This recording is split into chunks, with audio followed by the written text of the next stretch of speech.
So I've done a little silver painting on these two parts, and that's looking pretty good. One thing that did is to really make me realize that all these parts should theoretically be flat.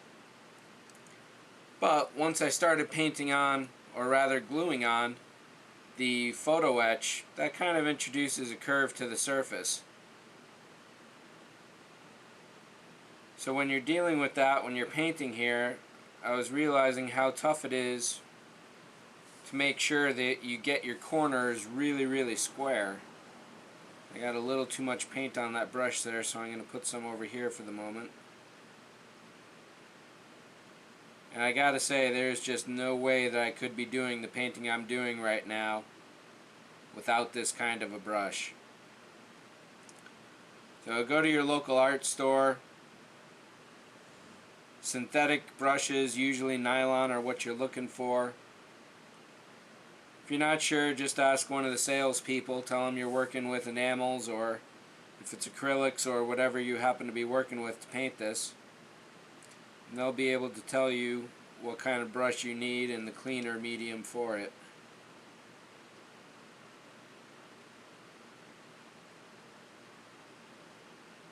But making sure these corners are really square has definitely been a trick. One other thing I'll be doing is going back and hopefully fixing all the little bits of color that need fixing where they need it.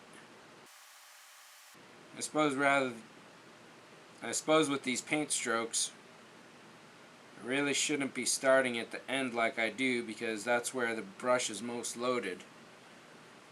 Rather, it would be safer to start in the middle and push your way out to each side like this.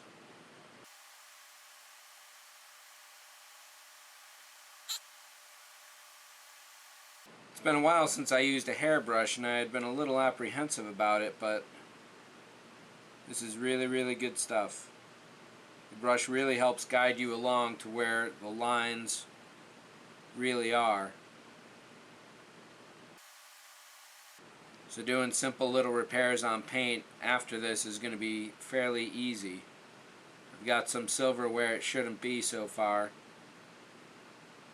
but it should not be too difficult to fix that. This brush is so precise that I'm able to just get the hairline edge of the brass where it isn't glued flat.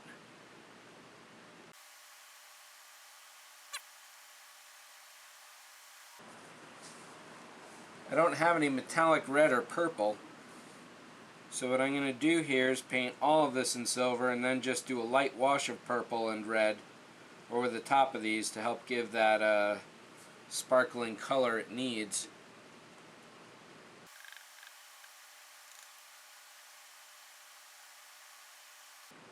My basic premise here is just paint everything that can be painted from one angle, then move to a different angle.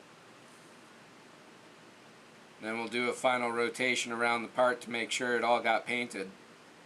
I'm trying very hard to keep the paint from splattering as well as I push the brush around the part. There's an upper lip to these three pieces here, and it looks like you can just about get it with a good brush without getting any on the panel.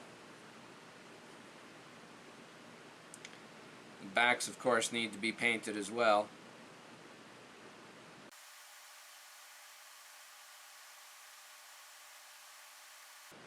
You really want to try not to get any paint on any parts. It's going to be tough not to, though. And the important thing is not to worry if you do.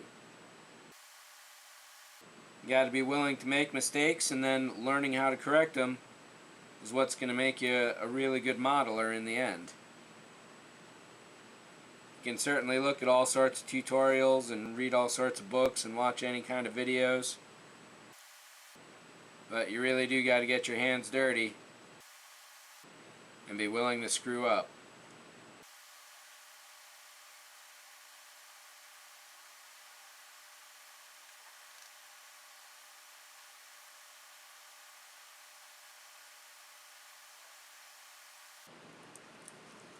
Now this should be a challenging piece.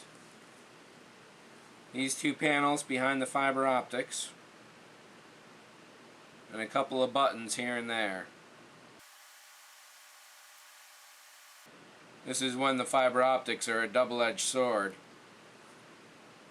They're protecting, by having stubs, you're protecting the base panel where the light needs to shine out, but you can also be hampered in doing any detailed painting work.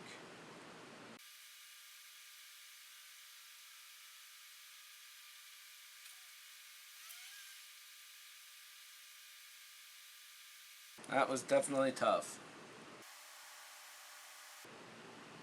Oh, I should have checked the corrections before. One of them says that this entire bottom area is sand with no green. The green stops right there. I don't mind repainting that. So it looks like these panels go silver.